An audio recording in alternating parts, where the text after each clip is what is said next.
Okay, let's unpack this. Today, we're embarking on a deep dive that twists and turns through time, technology, and even other dimensions. You've shared sources that read like a thrilling blend of sci-fi, history, and frankly, a stark glimpse into a potential future.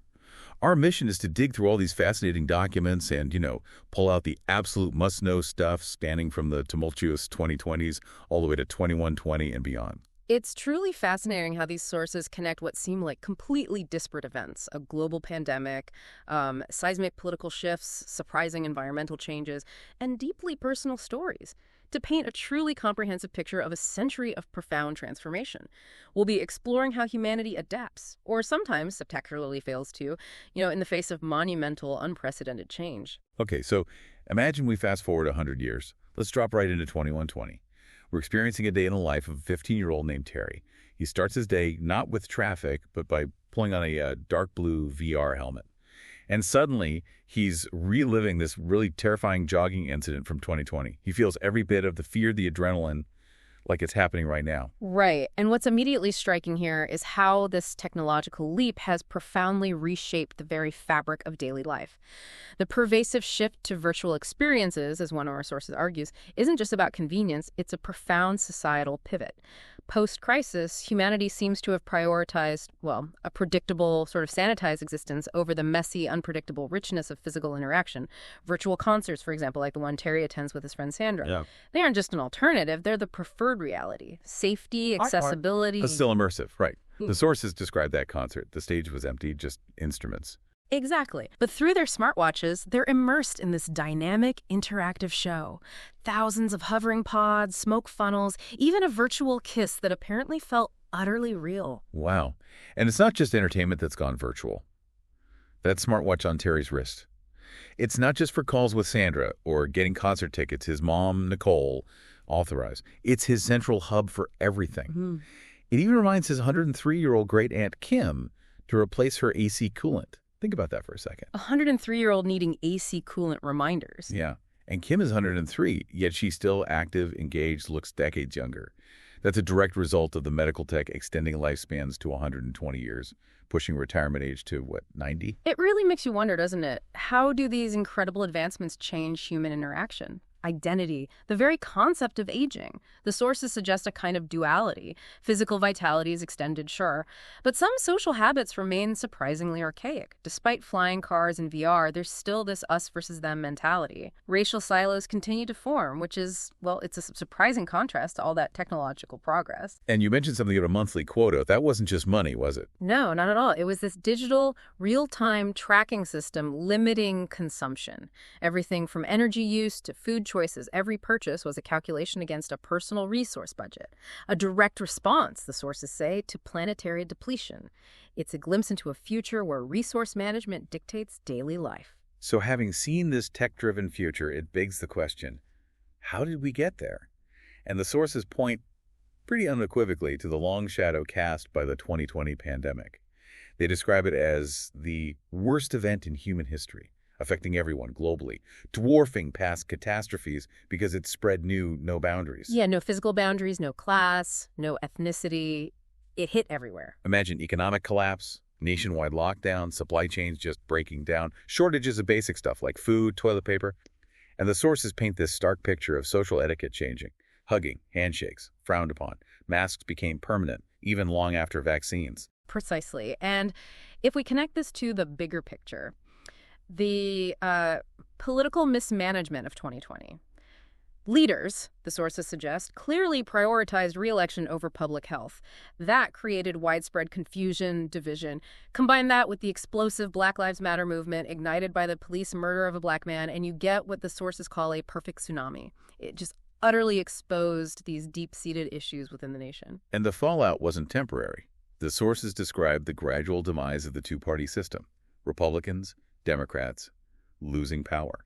Even traditional branches of government, like Congress and the Supreme Court, they ceased to exist, and the president's power was severely reduced. Yes, a complete overhaul, but also, as you said, a radical experiment in decentralized power. Instead of voting for parties, people started directly voting on agendas from home. Power shifted to states, to individuals. Did the sources suggest this actually led to better governance? Yeah. Or just different problem. Well, it's certainly created a different system. The sources don't explicitly say better, more like a direct consequence of a profound loss of trust in centralized authority.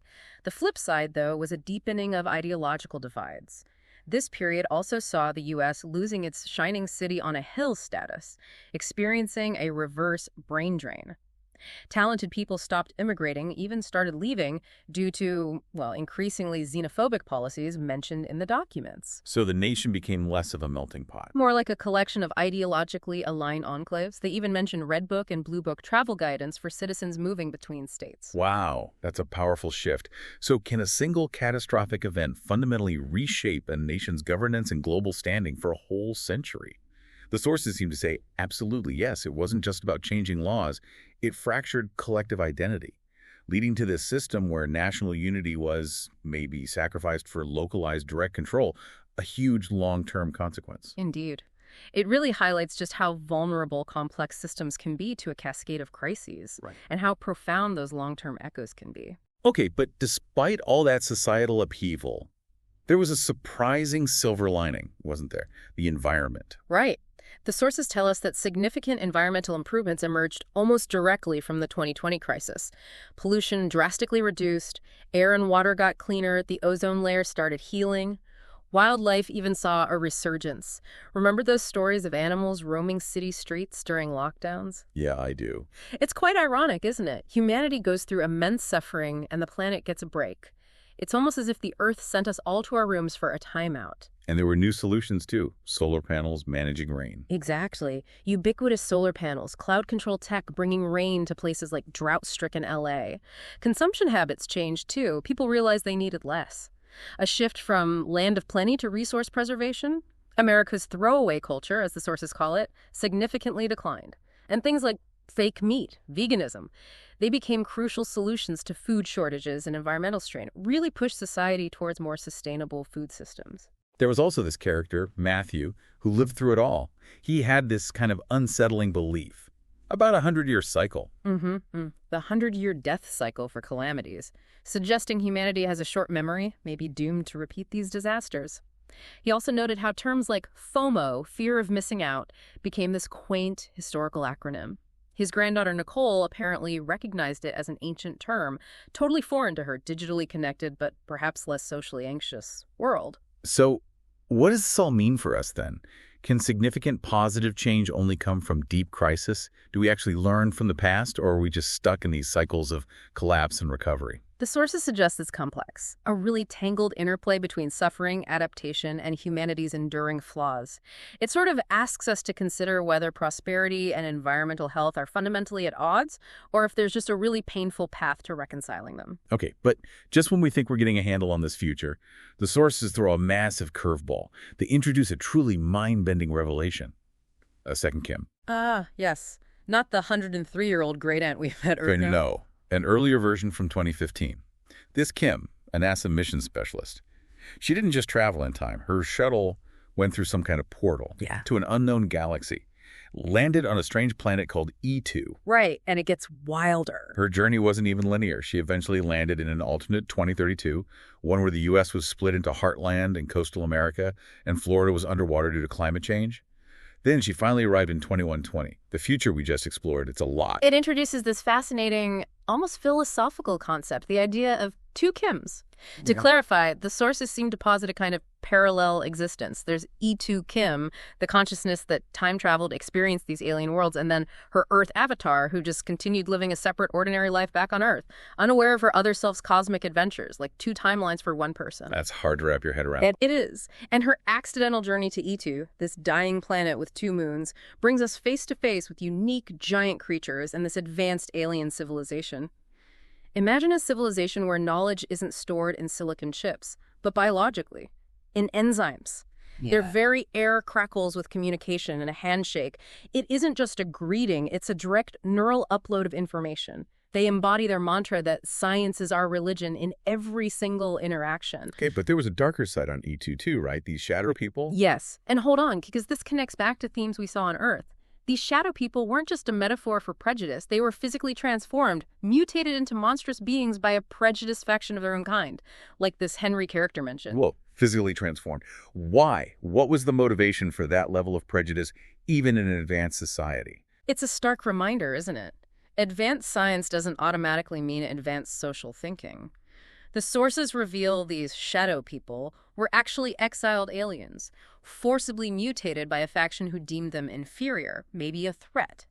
This continued prejudice on E2 highlights a really important theme, because the E2 aliens themselves are planning a mass migration. Their third such move because their planet is dying. Which sounds unnervingly familiar. Exactly. It directly mirrors Earth's own looming environmental crisis, suggests it might be a universal challenge for civilizations. But there was some hope. A character named Joe. Yes, Joe, an alien leader who eventually realizes the profound injustice of what happened to the shadow people.